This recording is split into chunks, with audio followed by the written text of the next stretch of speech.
आसीन होते तो उन्होंने बामसेप के संपर्क में आए, महापुरुषों के विचारधारा उनके उद्देश्य को पूरा करने के लिए अपना समय समाज को देने के लिए उन्होंने समय से पूर्व रिटायरमेंट लिया। उनका हम बहुत तहे से छत्तीसगढ़ की धरती पर उनका स्वागत करते हैं और उनको सादर आमंत्रित करते हैं। हरे बाबा। और सर, जो भी निधि कैश इन हैंड राशि बची हुई है वो आदित्य चौरे साहब के पास काउंटर में जमा करने का कष्ट करेंगे। जो भी साथी बाहर में हैं, वॉलंटियर फोर्स से मेरा निवेदन है कि जो भी साथी बाहर में इधर उधर होंगे उनसे तत्काल इस कार्यक्रम स्थल में लाने का कष्ट करेंगे ताकि हमारा अतिथि भाषण को वो लोग भी सुन करके लाभ ले सकें। धन्यवाद। मूल निवासी समाज में जन्मे सभी क्रांतिकारी महापुरुषों, जननायकों, संतों, गुरुओं को नमन करते हुए बामसेप एवं राष्ट्रीय मूल निवासी संघ के 19वें छत्तीसगढ़ राज्य अधिवेशन के उद्घाटक मान्यवर इंजीनियर बीके मेश्राम साहब, मुख्य अतिथि माननीय विक्रम सिंह लकड़ा साहब, रिटायर्ड IFS, और प्रमुख उपस्थिति मान्यवर दिलीप वासनीकर साहब, रिटायर्ड IAS छत्तीसगढ़, सभी सम्मानित मंचासीन अधिकारी, अतिथि, वक्ता और उपस्थित भाइयों और बहनों, साथियों, बाबा साहब ने कहा था शिक्षित करो, संगठित करो, संघर्ष करो। और यह काम बामसेप लगभग 45-46 साल से कर रही है।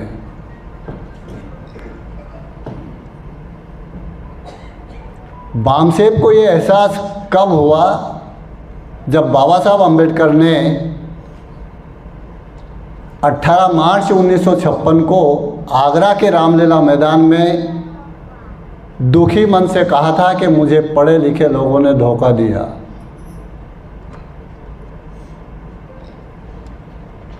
वो सिर्फ और सिर्फ अपना पेट पालने में लगे हुए हैं, लेकिन समाज के लिए कोई भी कार्य करने के लिए तैयार नहीं है। 18 मार्च 1956 को बाबा साहब अम्बेडकर ने पढ़े लिखे लोगों को धोखेबाज कहा था। वही बामसेप 1978 से अपने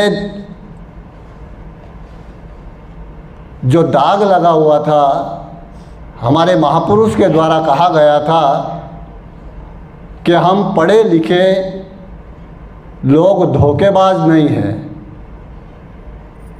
इसलिए बामसेप पिछले 45-46 साल से वो धोखेबाजी का लेवल हटाने के लिए काम कर रही है। और जिनके ऊपर धोखेबाजी का लेवल लगा हुआ है उनको भी एहसास करा रहे हैं कि आइए बामसेप के साथ जुड़ करके अपने सिर के ऊपर लगा हुआ धोखेबाज होने का वो फेंक दीजिए। इसी बामसेप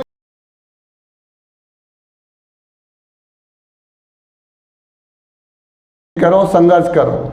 आज ये जो कार्यक्रम हो रहा है ये समाज को जानकारी दे करके उनके अंदर समझ पैदा करने के लिए कार्यक्रम कर रही है, ना कि आप लोगों को यहाँ बिठा करके कि आपका वो दुश्मन है, वो आपका ऐतिहासिक दुश्मन ब्राह्मण है, वो सदियों से आपके ऊपर अत्याचार कर रहा है, उसको आप जा कर के चौराहे पे कालर पकड़ करके या गोली मारिए या पत्थर मारिए या झापट मारिए, ऐसा नहीं कर रहे हैं। और बामसेप शिक्षित भी कर रहा है, संगठित भी है और संघर्ष भी कर रहा है। उसका बहुत बड़ा इतिहास है और कुछ जानकारी आपको बीके मेश्राम साहब ने आपको दी है कि बामसेप ने कब कब कौन कौन से आंदोलन किए। बामसेप साधारण संगठन नहीं है। इसको जानने की हर व्यक्ति को ज़रूरत है, इसके साथ जुड़ने की हर व्यक्ति को ज़रूरत है, इसके साथ काम करने की सबको ज़रूरत है। साथियों, बामसेफ जो भी कार्यक्रम करता है, बामसेफ जिला अधिवेशन लेता है, राज्य अधिवेशन लेता है, राष्ट्रीय अधिवेशन लेता है, प्रशिक्षण देता है, इसके पीछे सब उद्देश्य है कि समाज को जागरूक करना, उस समाज के अंदर अपनी समाज के प्रति क्या जिम्मेदारी है वो सामाजिक सोच का निर्माण करना, सामाजिक ऋण चुकाने की। क्या है सामाजिक ऋण? हमारे ऊपर सामाजिक ऋण क्या है कि जिन महापुरुषों ने 108 साल का आंदोलन 1848 से लगा करके 1956, 108 साल का आंदोलन में फूले ने, ज्योतिबा फूले, सावित्रीबाई फूले, साहू जी महाराज, बिरसा मुंडा, टंटिया भील और बाबा साहब अम्बेडकर, ऐसे कई महापुरुषों ने अपना सब कुछ कुर्बान कर दिया और सदियों से अधिकार वंचित लोगों को तमाम प्रकार के अधिकार दिलवाए। आज हम माइक पर बोल रहे हैं, ये बोलने का अधिकार भी नहीं था। ये तमाम प्रकार के अधिकार दिलवाए और उसकी बदौलत हमारे समाज में जिनके गले में हांडी और कमर में झाड़ू होता था, टाई आ गई, कमर में पिस्तौल आ गई। जिनके गले में झाड़ू, गले में हांडी और कमर में झाड़ू, ये परिवर्तन कैसे हुआ? उन महापुरुषों के द्वारा जो संविधान हमको मिला उसकी बदौलत ये परिवर्तन हुआ है। ये किसी 33 करोड़ देवताओं की कृपा से नहीं हुआ। 33 करोड़ देवताओं की कृपा से अगर होता तो हमारे दादा परदादा भी अधिकारी कर्मचारी और ऐसे मंच पे आकर के बोलने लायक होते। तो साथियों, हमारे महापुरुषों ने जिस विपरीत परिस्थितियों में साधनहीन लोगों को, अशिक्षित लोगों को संगठित करके जो अधिकार दिलाए हैं, वो अधिकार आने वाली पीढ़ियों के लिए बचे, उसके लिए हम लोगों को सामाजिक ऋण चुकाना है। उनकी बदौलत जो हासिल हुआ है, समय, बुद्धि, पैसा, हुनर, उसको इन्वेस्ट करना है। ये इन्वेस्ट करने वाला मामला है। हमारे महापुरुषों ने इन्वेस्ट किया, उसका परिणाम आज हम हैं। अगर हम इन्वेस्ट करेंगे, आने वाली जनरेशन का भविष्य है। नहीं तो आज वर्तमान परिस्थितियां देख सकते हैं आप। तो साथियों, आज बामसेफ हमारे जो 4 साथी, 5 साथियों का आपने सम्मान किया, इन्होंने ब्राह्मणों को ना गोली मारी, ना इन्होंने किसी की हत्या की, ना कुछ नहीं। ऐसे ही जैसे मैं आज बोल रहा हूँ, इसी तरीके से अपने विचार अभिव्यक्त किए और वो विचार अभिव्यक्त करने का अधिकार संविधान के आर्टिकल 19 ने हमको दिया है। ज्योतिबा फूले ने कहा था कि जो सही को सही और गलत को गलत कहने का साहस रखता है या कहता है, वही शिक्षा है। और वो संविधान ने हमको अपने विचार अभिव्यक्त करने, आप क्या मान रहे हो? आप अपने आप को मान रहे हो कि हिंदू? मानो। हम नहीं मान रहे, हम हिंदू नहीं है, क्योंकि हमको मालूम है कि हिंदू का अर्थ क्या होता है और ये हिंदू शब्द कहाँ से आया, कौन है इसका आविष्कारक और इसका अर्थ क्या है और किनको कहा गया, ये सब इतिहास मालूम है हम लोगों को। तो ये हमारे कार्यकर्ताओं ने बोला, उनकी भावनाएं ठेस पहुंच गई और उन पर विभिन्न तरह की धाराएं लगा करके उनको जेल भेज दिया। बोलने में गए ये जेल, 7-8 दिन जेल रहे, सिर्फ जैसे मैं बोल रहा हूँ इस तरीके से। जो कि संविधान ने पहले से ही हम लोगों को ये अधिकार दे रखा है। आप क्या मानो ये आपका समस्या है, मुझे क्या मानना है ये मैं स्वतंत्र हूँ। और मुझे संविधान ने, हमारे पुरखे ने, बाबा साहब ने आज़ादी दे रखी है, धर्म की स्वतंत्रता, विचार अभिव्यक्ति की स्वतंत्रता, क्या खाना है, क्या पहनना है, कैसे रहना है, कहाँ रहना है, कहाँ जाना है, वो तमाम प्रकार के आर्टिकल 19 ने हम लोगों को अधिकार दिया है।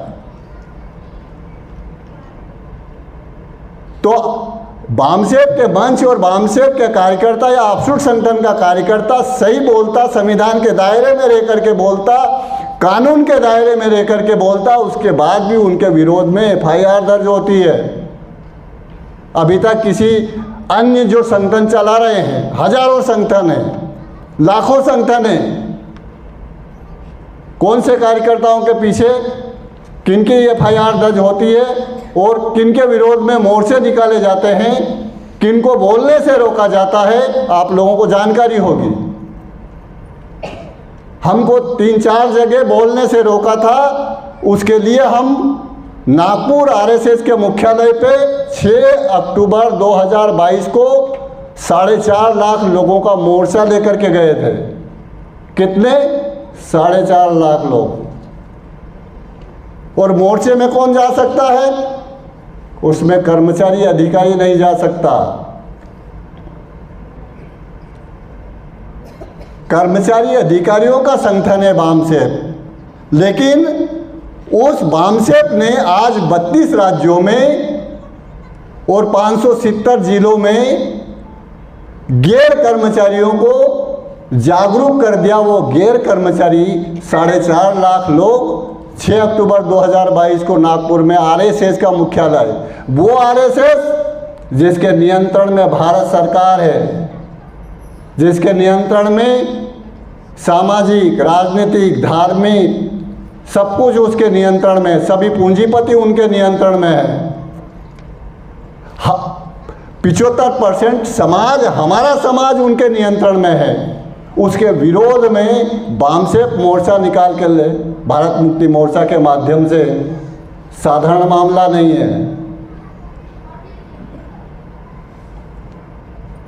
तो साथियों, बामसेफ क्या है वो हमारा दुश्मन जानता है, क्योंकि बामसेफ ने सभी सामाजिक समूह में,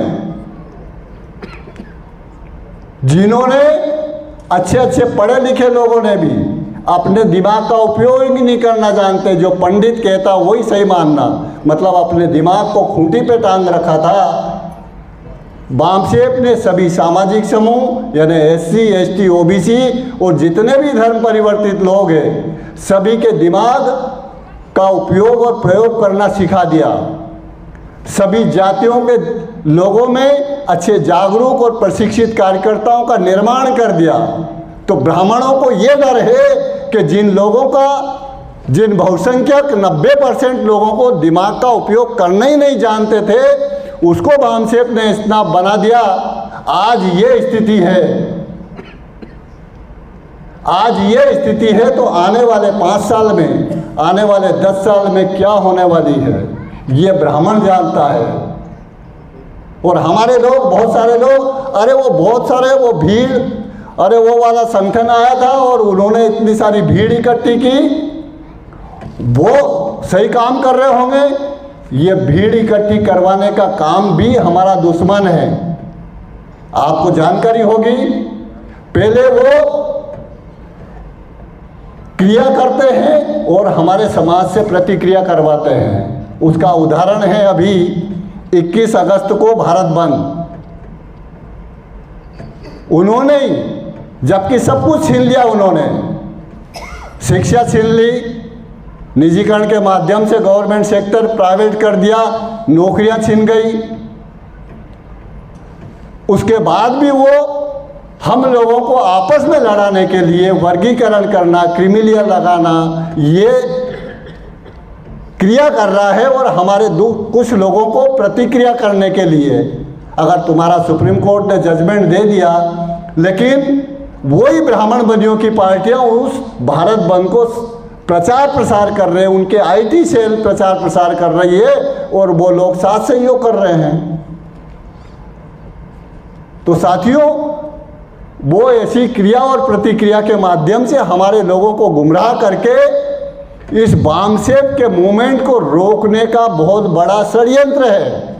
यह हम लोगों को समझने की ज़रूरत है, क्योंकि बामसेफ जो भी काम करता है, नहीं तो आप लोगों ने देखा होगा 2 अप्रैल 2018 को भारत बंद हुआ था। कौन संगठन कर रहा है?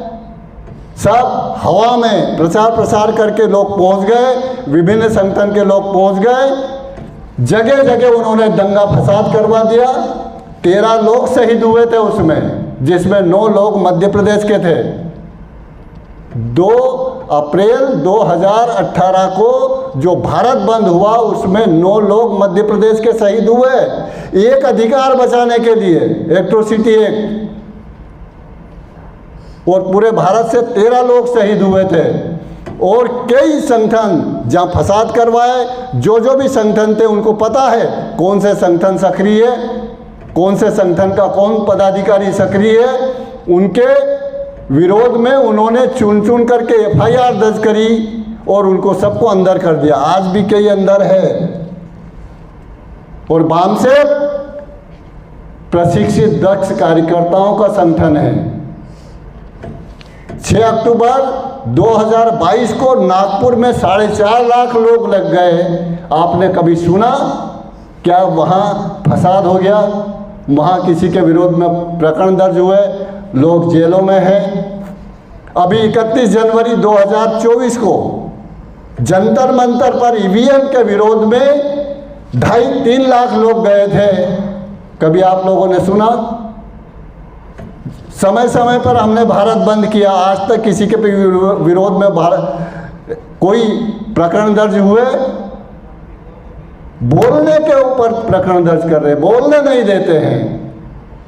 क्योंकि हम जो बोलते हैं, वामन मेश्राम साहब कहते हैं, हम जागरूक करने के लिए बोलते हैं।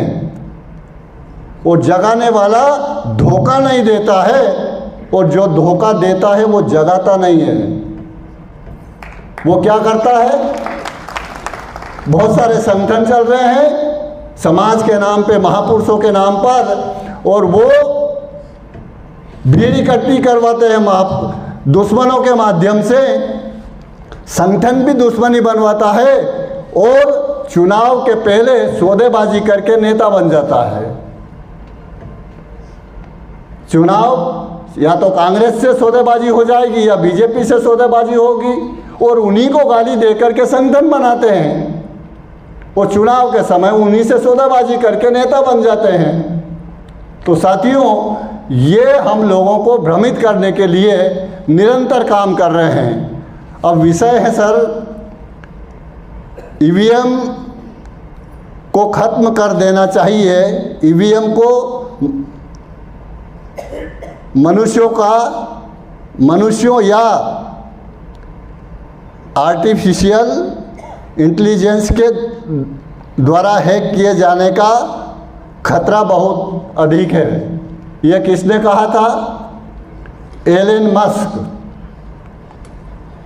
जो ट्विटर का CEO है, मालिक है और बहुत बड़ा पूंजीपति आदमी है। एलन मस्क ये टेस्ला, यानी इलेक्ट्रिक कार निर्माता टेस्ला, उसका मालिक है। रॉकेट निर्माता स्पेस एक्स और ट्विटर, इसका मालिक है। वामन मेश्राम साहब ने EVM के विरोध में, जैसे सुप्रीम कोर्ट का जजमेंट आया, और सुप्रीम कोर्ट का बहुत बड़ा इतिहास है इसके ऊपर, हमारे पास इतना समय नहीं है।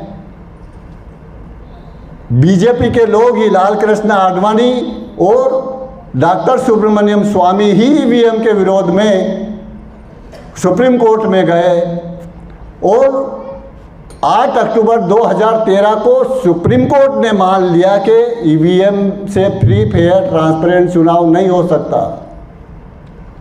उसके बाद वामन मेश्राम साहब ने ईवीएम के वो जजमेंट कि यदि 8 अक्टूबर को जो जजमेंट दिया उसमें कहा गया कि ईवीएम से फ्री फेयर एंड ट्रांसपेरेंट चुनाव नहीं हो सकता, इसके साथ में एक और मशीन जोड़ना पड़ेगी, जो सेकंड मशीन वीपीएटी मशीन, जो कागज़ की पर्ची निकालने वाली मशीन। अब 2013 में आया आपका जजमेंट और 14 में चुनाव हुए। 36 इंच का सीना वाला प्रधानमंत्री बना, पिछड़ा वर्ग का इस्तेमाल करके, मूर्ख बना करके या बेवकूफ़ बना करके कि मैं पिछड़े वर्ग का हूँ, मैं नीच जाति का हूँ, मैं चाय बेचने वाला हूँ, ये कह करके वो प्रधानमंत्री बना। 2013 में जजमेंट आने के बाद भी 14 में वीपीएटी मशीन नहीं लगाई। वामन मेश्राम साहब सुप्रीम कोर्ट में गए और 24 अप्रैल 2017 को 100% ईवीएम के साथ में वीपीएटी मशीन लगना चाहिए, वो केस उन्होंने जीता। हम गए, हम कोर्ट में भी लड़ रहे हैं, रोड पे भी लड़ रहे हैं और तमाम जो ब्राह्मणों के जो षड्यंत्र चल रहे हैं, जो नई नई नीतियां बना रहे हैं। बैठे रहिए आप लोग, मेरी आवाज़ आ रही है पीछे पर 5,54,598 वोट कम गिने गए, यानी वोट डले, ये जानकारी है, निकले कम, यानी कम गिने गए। कितनी सीटों पर? 362 सीटों पर और 176 सीट, 176 सीटों पर 35,093 वोट अधिक निकले। क्या ईवीएम बच्चे पैदा करती है क्या? जब डले ही नहीं उसमें वोट, चुनाव करवाने वाले अधिकारी जानते हैं कि इसमें कितने वोट, उसका प्रमाण पत्र भी देते हैं, वो मतपत्र लेखा के रूप में वो अलग, उसके बाद भी अलग वोट निकल रहे हैं। इसका मतलब है ईवीएम ही रातों रात बच्चे पैदा कर रही हो। तो बहुत बड़ा घोटाला है साथियों ये। ईवीएम के बारे में, ये आपके वोट का अधिकार जो बाबा साहब अंबेडकर ने राजा बनने का अधिकार दिया है कि आप राजा बन सकते हो, आप जिसको चाहो आप उसको राजा बना सकते हो। संख्या आपकी ज़्यादा है, लेकिन 3.5% ब्राह्मण ईवीएम के माध्यम से राजा बन रहे हैं और आप लोगों को धर्म, आस्था, हिंदू, मुस्लिम, मंदिर, मस्जिद के नाम पर गुमराह कर रहे हैं। तो साथियों, यह जो जानकारी दी जा रही है, ये जानकारी आप लोगों को इसलिए दी जा रही है कि हमारा यहाँ आया हुआ जो भी अधिवेशन अटेंड कर रहा है, प्रशिक्षण अटेंड कर रहा है, वो प्रत्येक व्यक्ति को वो क्या कर सकता है, मैं क्या कर सकता हूँ, मुझे क्या करना चाहिए, उसको समय निकाल करके काम करने की ज़रूरत है। ये कार्यकर्ता निर्माण करने का मामला है और जो कार्यकर्ता बनकर के काम करता है वही कार्यकर्ता जिले में पदाधिकारी बनता है, वही कार्यकर्ता प्रदेश स्तर पर पदाधिकारी बनता है और राष्ट्रीय स्तर पर पदाधिकारी बनता है। यहाँ कोई कार्यकर्ताओं की भर्ती की वैकेंसी नहीं निकाली जाती है कि बामसेप में इतने जिलाध्यक्षों की, इतने प्रदेश अध्यक्षों की नियुक्ति की जाना है, ये आपको विज्ञापन निकाला जा रहा है। या उसके कार्य और परफॉर्मेंस और बामसेप के द्वारा निर्धारित किए गए कार्य को अनुशासन में रह करके उस आधार पर वो कार्य करने वाला और कितना सीनियर है, कितना जानकार है, उसमें कितना नेतृत्व क्षमता है, उसके आधार पर उसको जिम्मेदारी दी जाती है। और वो जिम्मेदारी सोशल मीडिया में वायरल करने के लिए नहीं दी जाती कि हाँ साहब मैं राष्ट्रीय आदिवासी एकता परिषद का राष्ट्रीय अध्यक्ष हूँ, राष्ट्रीय आदिवासी कर्मचारी संघ का राष्ट्रीय अध्यक्ष हूँ। तो ये मुझे सोशल मीडिया में लोगों से शुभकामनाएं और बधाई लेने के लिए नहीं दी है।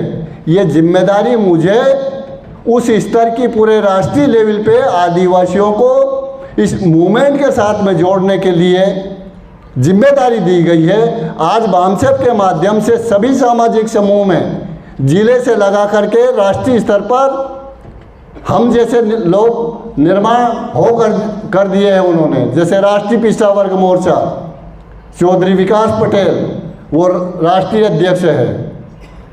तो ऐसे तमाम प्रकार के सामाजिक समूह में राष्ट्रीय मुस्लिम मोर्चा, राष्ट्रीय सिख मोर्चा, राष्ट्रीय आदिवासी एकता परिषद, भारत मुक्ति मोर्चा, युवा मोर्चा, बेरोजगार मोर्चा, महिला मोर्चा, 89 संगठन, और यही हमारे ब्राह्मणों के बामसेप ने विद्यार्थी से लगाकर एक पेंशनर तक व्यक्ति को एक केडर बेस कार्यकर्ता और नेतृत्व निर्माण कर दिया है। ये आज पौधा है, ये जब पेड़ बनेगा तब क्या हालत होगी।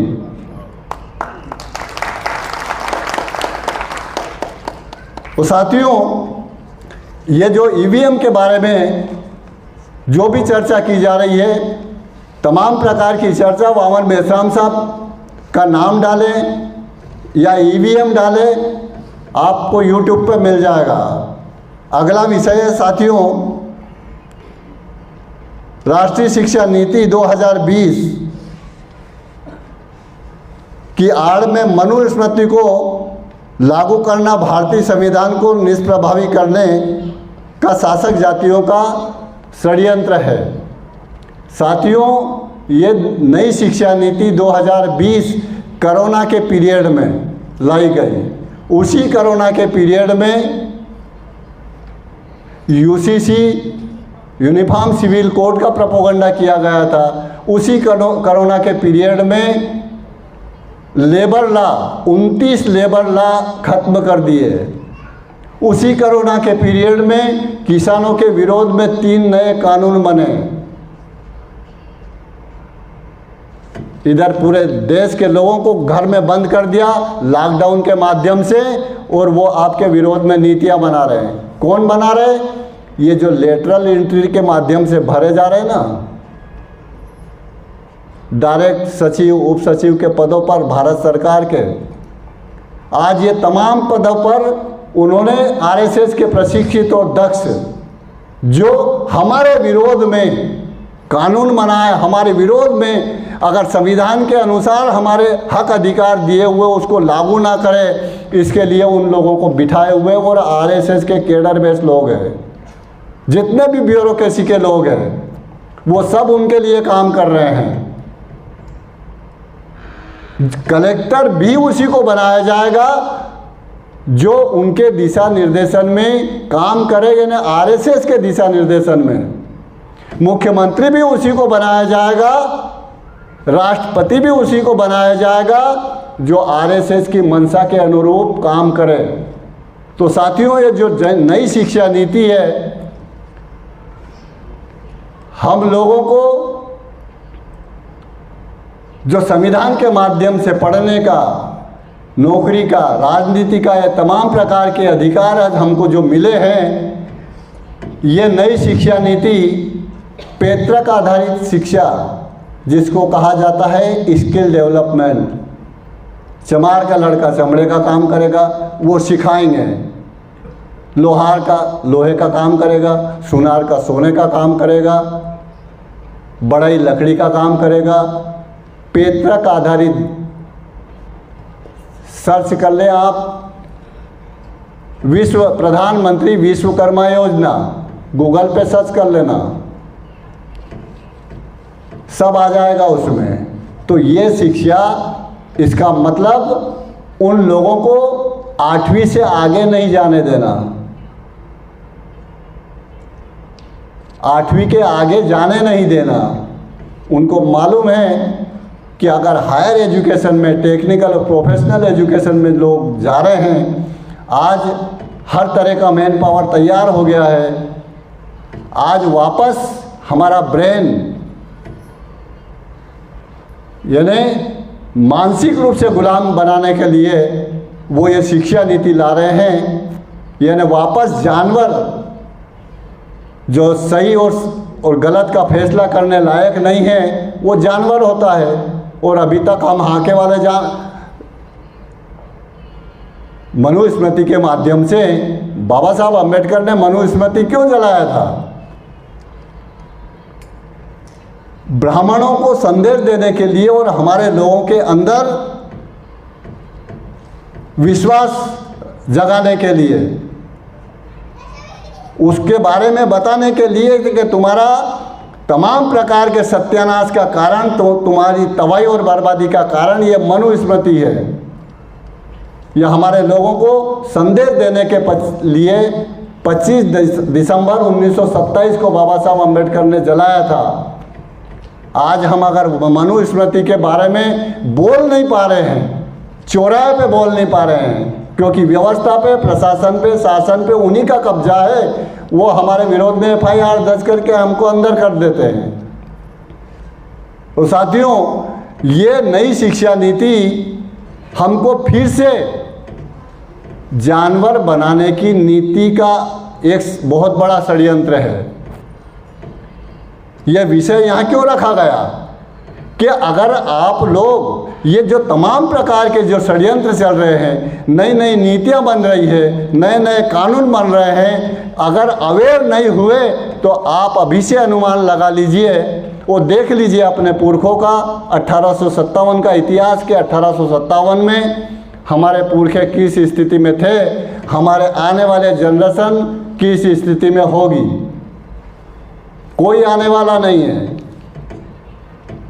कोई आता तो फूले साहू अम्बेडकर को जिंदगी लगाने की ज़रूरत नहीं होती। कोई आता कांसीराम नहीं आता, कोई आता वामन मेश्राम नहीं आता।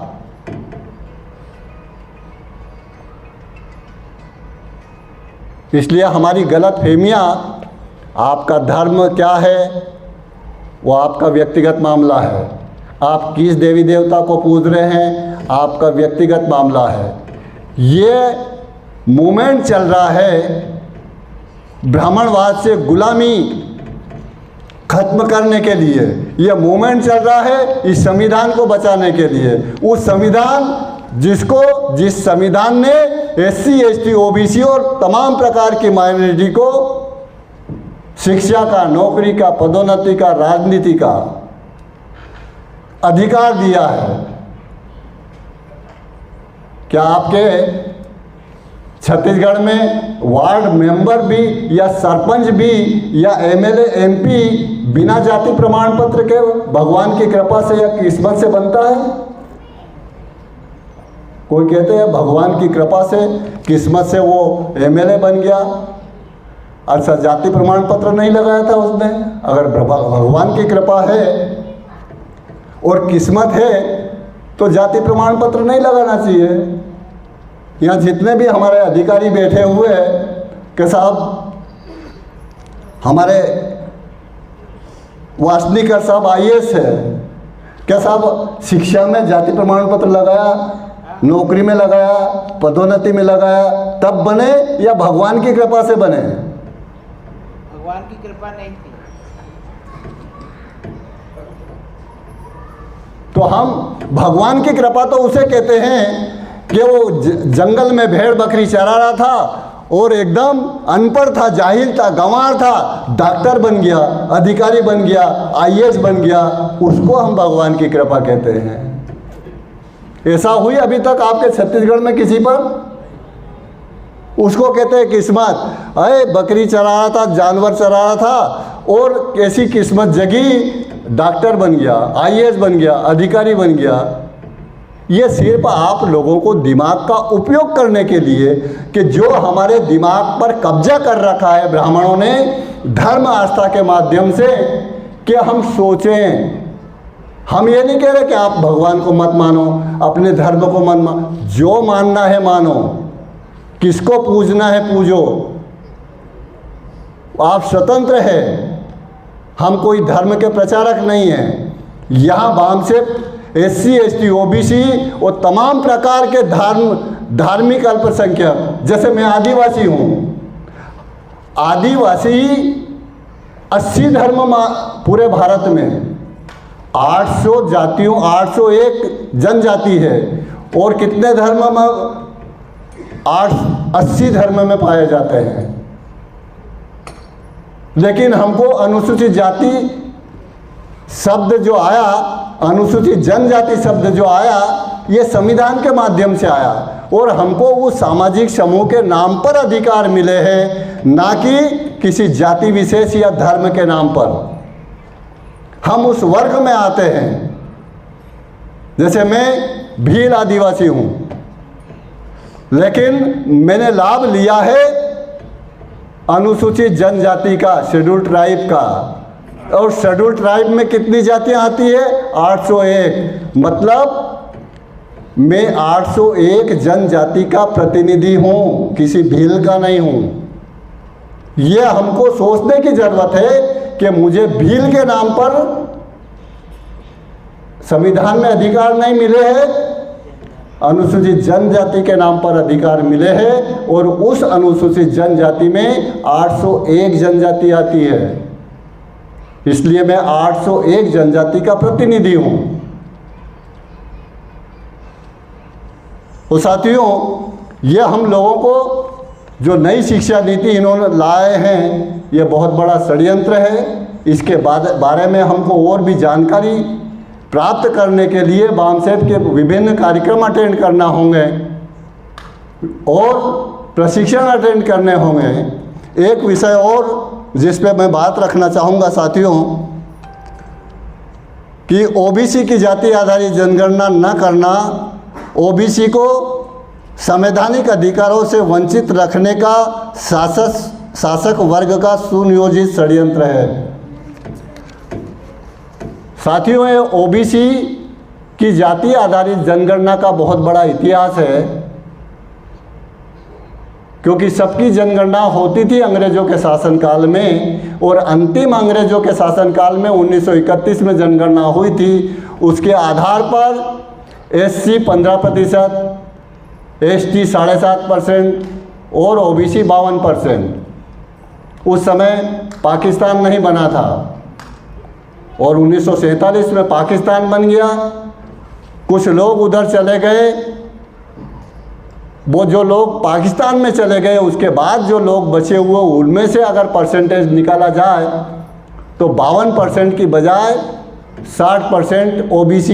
और अभी बिहार में जनगणना करवाई नीतीश कुमार ने, तो उन्होंने 64%, 63-64% OBC माना वो बिहार में।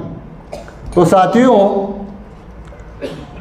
वो OBC हमारा बड़ा भाई, हम SC और ST को 1950 में ही जैसे ही संविधान लागू हुआ, शिक्षा में आरक्षण मिल गया, नौकरी में आरक्षण मिल गया, राजनीति में आरक्षण मिल गया, सब अधिकार मिल गया।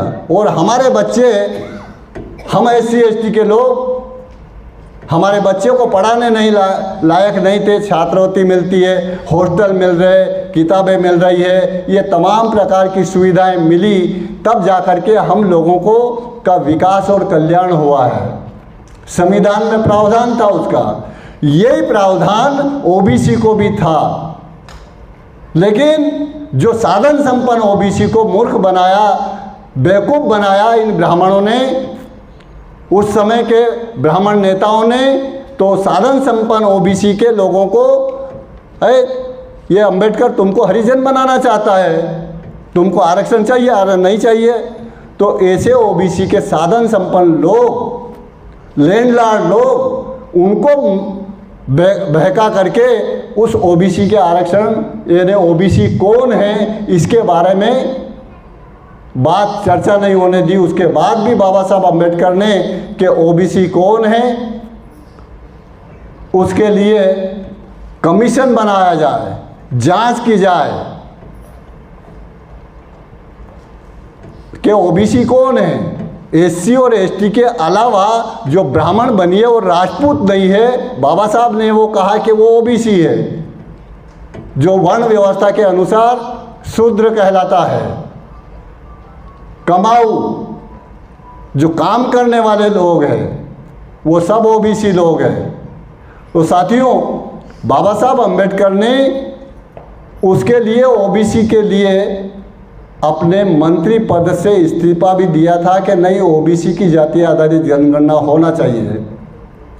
लेकिन उसके बाद भी साथियों केलकर आयोग बना, केलकर आयोग की रिपोर्ट आई, रद्दी में फेंक दी, फिर मंडल आयोग बनाया।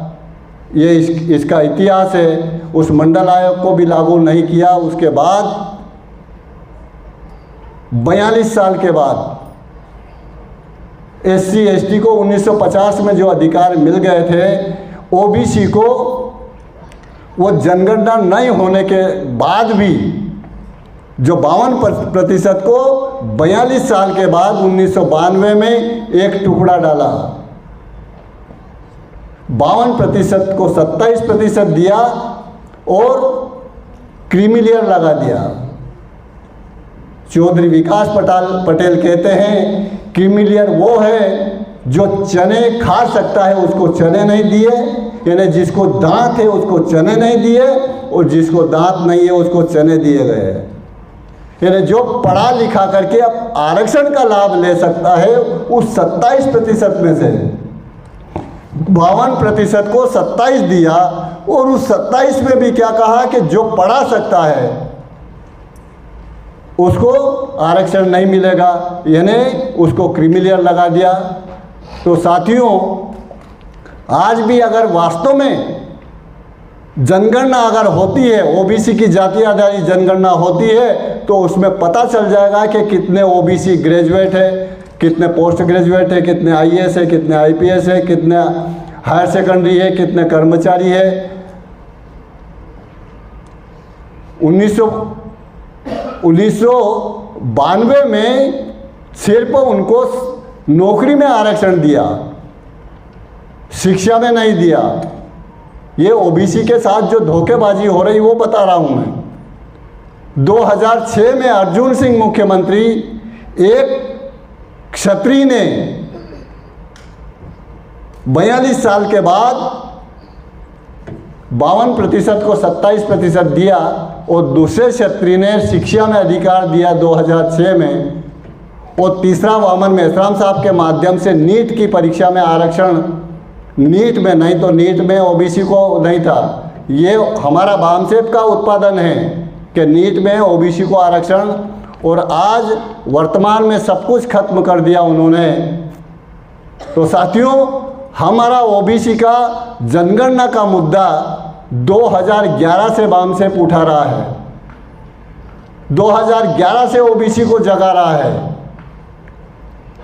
2011 से, और आज भी हम निरंतर उस ओबीसी के साथ में, क्योंकि हमारा बड़ा भाई है। हम हमारे महापुरुष बुद्धा से लगा करके बाबा साहब अम्बेडकर तक न्याय, समता, स्वतंत्रता, बंधुत्व, उस पर आधारित समाज जो हमारे संविधान की प्रस्तावना में दिया हुआ है, उसको लेकर के चल रहे हैं साथियों।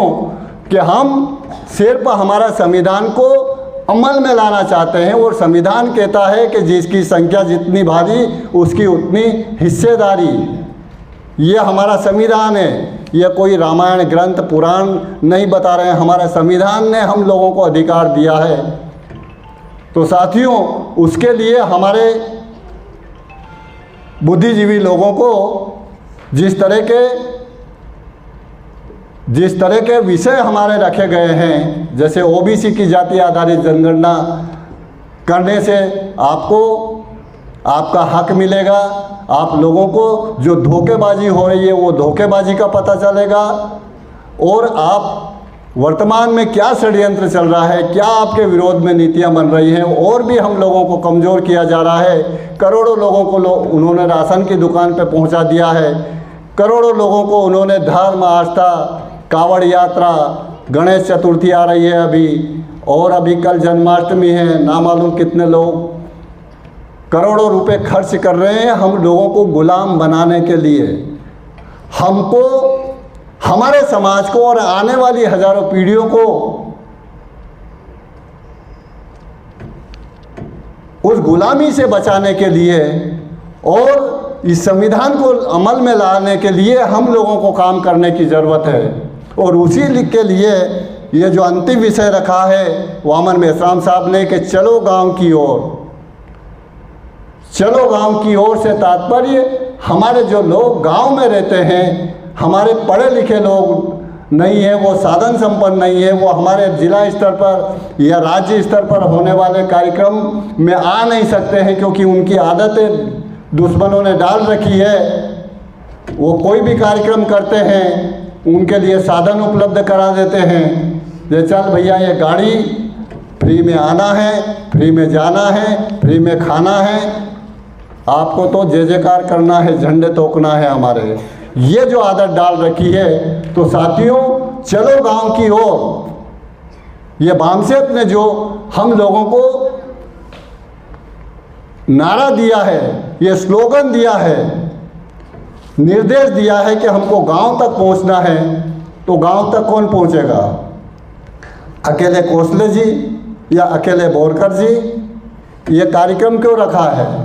या जितने भी लोग आए हुए हैं कि भैया हमारे समाज के लोग गांव में रहते हैं, हम लोगों को, हम जिस क्षेत्र में जिस ज़िले में रहते हैं, हम लोगों को ये जिम्मेदारी लेना होगी और वहाँ पर मीटिंगें लगा करके, प्रशिक्षण लगा करके, जिला स्तर का, तहसील स्तर का कार्यक्रम लगा करके, इस तरीके से जो यह कार्यक्रम किया जा रहा है आज जानकारी देने के लिए, वहाँ आपको तहसील ज़िले में ऐसे कार्यक्रम लगा करके उनको जगाना होगा, जानकारी देना होगी। बाहर से, जैसे मैं मध्य प्रदेश से अध्यक्षता करने के लिए आया हूँ, आप अपने ज़िले में लगाते हैं, प्रदेश स्तर का या किसी अन्य ज़िले का अध्यक्षता के लिए वक्त आएगा जो आपको जो सब्जेक्ट रखे गए उस पर जानकारी देगा। ये काम हम लोगों को सबको करना है। या इतना बड़ा हाल किया, ये सब कुछ किया, आप लोग खर्चा कर रहे हैं, आप यहाँ आ रहे हैं, आप यहाँ आ करके किराया खर्चा करके आए, लेकिन यहाँ आए होंगे तो कई अधिकारी कर्मचारियों ने रजिस्ट्रेशन करवा करके जो भी 200, 400, 500 रुपये का हमारा रखा वो भी दिया होगा। काय के लिए कर रहे हैं? रेखवाल के भाषण सुनने के लिए कि वो मध्य प्रदेश से आ रहा है एक आदिवासी, वो नशे में बोल रहा है, कौन सी पी कर के आया, ये देखने के लिए?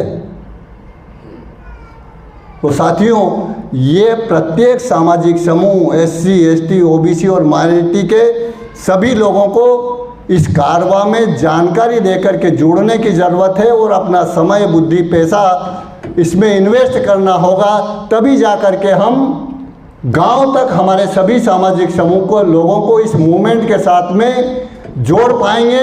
100% लोगों की ज़रूरत नहीं है, हम लोगों को मात्र 25% लोगों की ज़रूरत है और उस 25% लोगों को हम संगठित करने के लिए निरंतर काम कर रहे हैं। उनको एक दिन रोड पे उतारना है, एक दिन आपकी सभी समस्या का समाधान हो जाएगा। उसकी तैयारी कर रहे हैं हम लोग कि हमारा एक पॉइंट पर कम से कम 4-5 हज़ार लोग हर 50 किलोमीटर 25 किलोमीटर पर एक पॉइंट बनाएंगे हम। उस पॉइंट पे कम से कम 5 से 10 हज़ार लोगों को लाना है। एक विधानसभा क्षेत्र में कम से कम 3-4 लाख वोटर होते हैं, वो भी 18 साल से ऊपर वाले। हमारे मूवमेंट के साथ में 15 साल का, 16 साल का, 17 साल का, 17.5 साल के युवा विद्यार्थी बेरोजगार भी जुड़े हुए हैं और हम उन्हीं के लिए लड़ रहे हैं। उन्हीं की गुलामी थोप जाएंगे, नहीं तो हमारी कोई समस्या है क्या? वामन मेश्राम की कोई समस्या है क्या? हमको तो बाबा साहब अम्बेडकर की कृपा से या उनके संविधान की बदौलत अच्छी भारी भरकम पेंशन मिलती है। क्या ज़रूरत है हम लोगों को? आगे की पीढ़ी जाए बाहर बाढ़ में, वो कैसी ज़िंदगी जिए, ऐसा बाबा साहब भी सोच लेते, फूले भी सोच लेते, कांसीराम भी सोच लेते। तो साथियों, ये उस 15 साल से लगा करके रिटायरमेंट तक, पेंशनर तक हमारे उस पॉइंट पर 8 से 10 हज़ार लोगों को एक दिन के लिए उतारना है हम लोगों को। हमारी सभी समस्याएं का समाधान हो जाएगा, हम आज़ाद हो जाएंगे, जिस तरीके से दूसरे देश आज़ाद हो रहे आंदोलन की वजह से, और हमारा देश भी आज़ाद हुआ है। तथाकथित आज़ादी मिली है हम लोगों को 1947 में। अगर हम 1947 में आज़ाद अगर हो गए होते तो आज हमको ये कार्यक्रम करने की ज़रूरत थी। हम आज़ाद अगर होते, क्योंकि आज़ाद लोगों की कोई समस्या नहीं होती है। ब्राह्मण बंदियों की कोई समस्या है, उनकी बहन बेटियों के साथ अत्याचार हो रहे हैं, उनकी ज़मीन छीनी जा रही है, उनका अधिकार छीने जा रहे हैं। संविधान ने दिए हुए अधिकार हमारे छीने जा रहे हैं। तो इसलिए साथियों, आप लोगों को इस मिशन को, इस मूवमेंट को समझने की ज़रूरत है, और आप लोग इस मिशन के साथ में क्या कर सकते हो, इसको समय दे सकते हो, बुद्धि दे सकते हो, पैसा दे सकते हो, हुनर दे सकते हो, ये आपको करना होगा। ये इन्वेस्टमेंट अगर आप नहीं करेंगे तो आपकी पीढ़ियाँ वर्तमान को देख करके अनुमान लगा सकते हो। तो साथियों, अभी 3:20 हो गए हैं। दूसरा सत्र भी हमको समय पूर्व पर चालू करना है, आपको लंच भी लेना है। मैं आप लोगों से एक अनुरोध करना चाहता हूं कि दूसरे सत्र में जो विषय रखे गए हैं उसके बारे में आप जानकारी सुन कर के जाएं। जल्दबाजी ना करें कि मेरी बस जा रही है, मेरी ट्रेन जा रही है। ठीक है, मैं आपको पास यहाँ पहुँचने के लिए 24 घंटे में पहुँचा हूँ। इंदौर से आया हूँ मैं, 24 घंटे तो सफ़र में लगे मेरे को। आज पूरा दिन यहाँ हो गए, फिर 24 घंटे मुझे वहाँ पहुँचने में लगेंगे। तो क्या आप 1-2 घंटे नहीं मैनेज कर सकते हैं? तो अगर आप 5, साढ़े 5, 6 बजे तक अगर रुक सकते हैं तो आपसे अनुरोध है कि सेकंड सत्र में जो चर्चा हो रही है उसको सुन कर के जाएं। सिर्फ जानकारी देने के लिए ये कार्यक्रम किया जा रहा है, ना कि डीजे करके डांस करना और जयकार करना। यह बहुत हमारे समाज के लोग करते रहते हैं। तो आप लोगों ने मेरी बात ध्यान से सुनी, इसके लिए आभार, धन्यवाद। जय मूल निवासी, जय जोहार, सेवा जोहार।